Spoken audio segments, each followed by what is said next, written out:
माँ भगवती के चरणों में मेरा सादर प्रणाम। नमस्कार दोस्तों, मेरे चैनल शुभ संस्कार पर आपका हार्दिक स्वागत है। आज हम सब मिलकर देवी कवच का पाठ करने जा रहे हैं। जो भी देवी कवच का पाठ करता है उसका बाल भी बांका नहीं होता है। देवी कवच का प्रतिदिन पाठ जो भी कहता या सुनता है उसके जीवन में किसी प्रकार का कष्ट नहीं आता है। सभी प्रकार से वह मनुष्य सुरक्षित रहता है, यानी उसके पास एक कवच निर्माण हो जाता है और भगवती जगदम्बा उसकी स्वयं रक्षा करती हैं। इसलिए प्रत्येक मनुष्य को देवी कवच का पाठ करना चाहिए। देवी कवच का संस्कृत में भी आप पाठ कर सकते हैं और हिंदी में भी इसका पाठ कर सकते हैं। देवी कवच के पाठ को बहुत ही गोपनीय और दुर्लभ माना गया है। देवी कवच में शरीर के सभी अंगों का उल्लेख बताया है। देवी कवच को आप पढ़ते या सुनते वक्त देवी भगवती से प्रार्थना करते रहिए कि हम निरोगी रहें, स्वस्थ रहें, प्रसन्न रहें तथा हमारे जीवन के सभी कष्ट और संकट दूर हो जाएं। तो चलिए शुरू करते हैं देवी कवच। बोलिए जगदम्बे मात की जय, आदि शक्ति भवानी की जय, दुर्गे महारानी की जय। देवी कवच पाठ। ओम चंडिकाय देवी को नमस्कार है। महर्षि मार्कंडे जी बोले, हे पितामह, संसार में जो गुप्त हो और जो मनुष्य की सब प्रकार से रक्षा करता हो और जो आपने किसी को आज तक न बताया हो वह कवच मुझे बताइए। श्री ब्रह्मा जी कहने लगे, अत्यंत गुप्त व सब प्राणियों की भलाई करने वाला कवच मुझसे सुनो। प्रथम शैलपुत्री, दूसरी ब्रह्मचारिणी, तीसरी चंद्रघंटा, चौथी कुष्मांडा, पांचवी स्कंद माता, छठी कात्यायनी, सातवीं कालरात्रि, आठवीं महागौरी, नवी सिद्धिदात्री। यह देवियों की 9 मूर्तियां और यह नवदुर्गा कहलाती हैं। आग में जलता हुआ, रण में शत्रुओं से घिरा हुआ, विषम संकट में फंसा हुआ मनुष्य यदि दुर्गा के नाम का स्मरण करे तो उसको कभी भी हानि नहीं होती है। रण में उसके लिए कुछ भी आपत्ति नहीं और न उसे किसी प्रकार का दुख या डर ही होता है। हे देवी, जिसने श्रद्धा पूर्वक तुम्हारा स्मरण किया है उसकी वृद्धि होती है और जो तुम्हारा चिंतन करते हैं उनकी तुम निसंदेह रक्षा करने वाली हो। चामुंडा प्रेत पर, वाराही भैंसे पर, रौद्री हाथी पर, वैष्णवी गरुड़ पर अपना आसन जमाती हैं। माहेश्वरी बैल पर, कोमारी मोर पर और हाथ में कमल लिए हुए विष्णु प्रिया लक्ष्मी जी कमल के आसन पर विराजती हैं। बैल पर बैठी हुई ईश्वरी देवी ने श्वेत रूप धारण कर रखा है और सब प्रकार के आभूषणों से विभूषित ब्राह्मणी देवी हंस पर बैठी हैं। और इस प्रकार यह सब देवियां सब प्रकार के योगों से युक्त और अनेक प्रकार के रत्न धारण किए हुए हैं। भक्तों की रक्षा के लिए संपूर्ण देवियां रथ में बैठी तथा क्रोध में भरी हुई दिखाई देती हैं तथा चक्र, गदा, शक्ति, हल और मूसल, खेटक और तोमर, परशु तथा पाश, भाला और त्रिशूल एवं उत्तम शारंग आदि शस्त्रों को दैत्यों के नाश के लिए और भक्तों की रक्षा करने के लिए और देवताओं के कल्याण के लिए धारण किए हैं। हे महारौद्रे, अत्यंत घोर पराक्रम, महान बल और महान उत्साह वाली देवी, तुमको मैं नमस्कार करता हूँ। हे देवी, तुम्हारा दर्शन दुर्लभ है तथा आप शत्रुओं के भय को बढ़ाने वाली हैं। हे जगदम्बिके, मेरी रक्षा करो। पूर्व दिशा में ऐन्द्री मेरी रक्षा करें।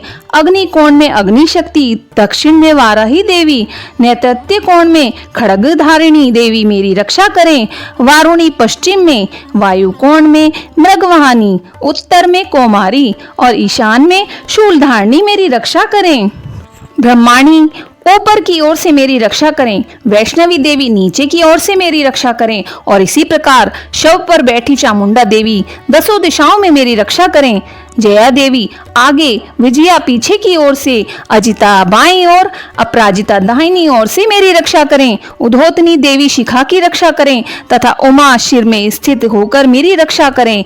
इसी प्रकार मस्तक में मालाधारी देवी रक्षा करें और यशस्विनी देवी मेरी भौहों की रक्षा करें। भौहों के मध्य भाग में त्रिनेत्रा, नथुनों की यमघंटा देवी, नेत्रों के मध्य में शंखनी देवी और द्वारवासिनी देवी कानों की रक्षा करें। कपोलों की कालिका देवी और कानों के मूल भाग की भगवती शांकरी रक्षा करें।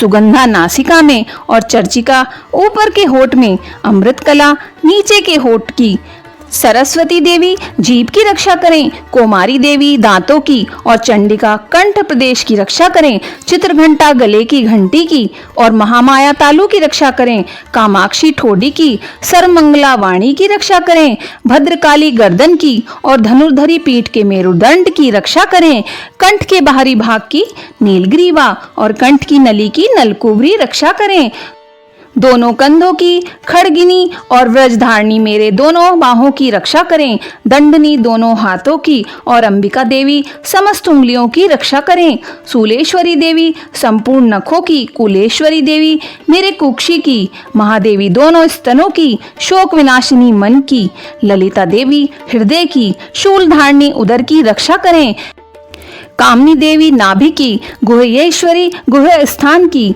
पूतना और कामिका लिंग की और महिषवाहिनी गुदा की रक्षा करें, संपूर्ण इच्छाओं को पूर्ण करने वाली महाबला देवी दोनों जंगों की रक्षा करें, विद्यावासिनी देवी दोनों घुटनों की और तेजसी देवी दोनों पांवों के पृष्ठ भाग की, श्रीधरी पांवों की उंगलियों की, स्थलवासिनी तलुओं की, धृष्टा करालिनी देवी नखों की, उधर्वकेशनी केशों की, बागेश्वरी वाणी की रक्षा करें, रोमाबलियों के छिद्रों की कोवेरी और त्वचा की बागेश्वरी देवी रक्षा करें, पार्वती देवी रक्त मज्जा वसा मांस हड्डी की रक्षा करें, कालरात्रि आंतों की रक्षा करें, मुकुटेश्वरी देवी पित्त की, पद्मावती कमल कोशों की, चूड़ामणि कफ की रक्षा करें, ज्वालामुखी नसों के जल की रक्षा करें, अभेदा देवी शरीर के सब जोड़ों की रक्षा करें, ब्रह्माणी मेरे वीर्य की, छत्रेश्वरी छाया की और धर्मधारिणी मेरे अहंकार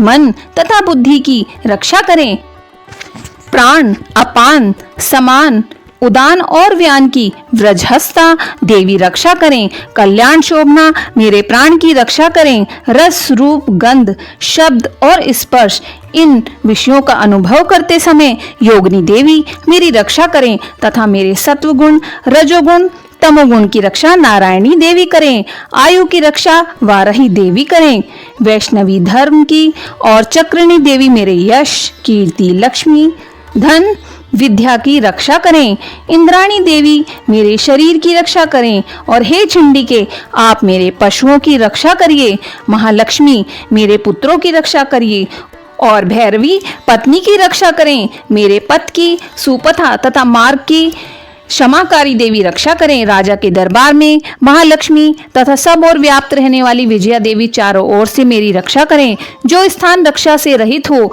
और कवच में रह गया हो उसकी पापों का नाश करने वाली जयंती देवी रक्षा करें, अपना शुभ चाहने वाले मनुष्य को बिना कवच के एक पग भी कहीं नहीं जाना चाहिए, क्योंकि कवच करने वाले मनुष्य जहां जहां भी जाते हैं वहां वहां उसे अवश्य ही धन लाभ होता है तथा विजय प्राप्त होती है, वह जिस अभिष्ट वस्तु की इच्छा करता है वह उसको इस कवच के प्रभाव से अवश्य ही मिलती है और वह इसी संसार में महाऐश्वर्य को प्राप्त होता है।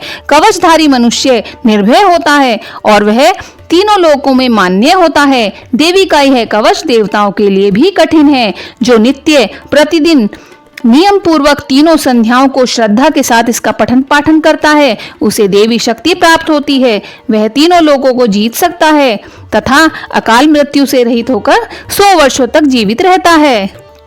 उसकी तुला चर्म रोग विस्फोटक आदि समस्त व्याधियां समूल नष्ट हो जाती हैं और स्थावर जंगम तथा कृत्रिम विष दूर होकर उनका कोई असर नहीं होता है तथा समस्त अभिचारक प्रयोग और इस तरह के जितने भी यंत्र मंत्र तंत्र इत्यादि होते हैं इस कवच के हृदय में धारण कर लेने पर नष्ट हो जाते हैं। इसके अतिरिक्त पृथ्वी पर विचरने वाले भूचर नभचर जलचर प्राणी उपदेश मात्र से सिद्ध होने वाले निम्न कोटि के देवता जन्म के साथ प्रकट होने वाले देवता कुल देवता कंठमाला तथा डाकनी शाकनी अंतरिक्ष में विचरने वाली अत्यंत बलवती भयानक डाकनियां ग्रह भूत यक्ष गंधर्व राक्षस ब्रह्म राक्षस वेताल कुष्मांड और भैरव आदि अनिष्टकारक देवता भी उस मनुष्य को, जिसने कि अपने हृदय में कवच धारण किया हुआ है, देखते ही भाग जाते हैं। इस कवच के धारण करने से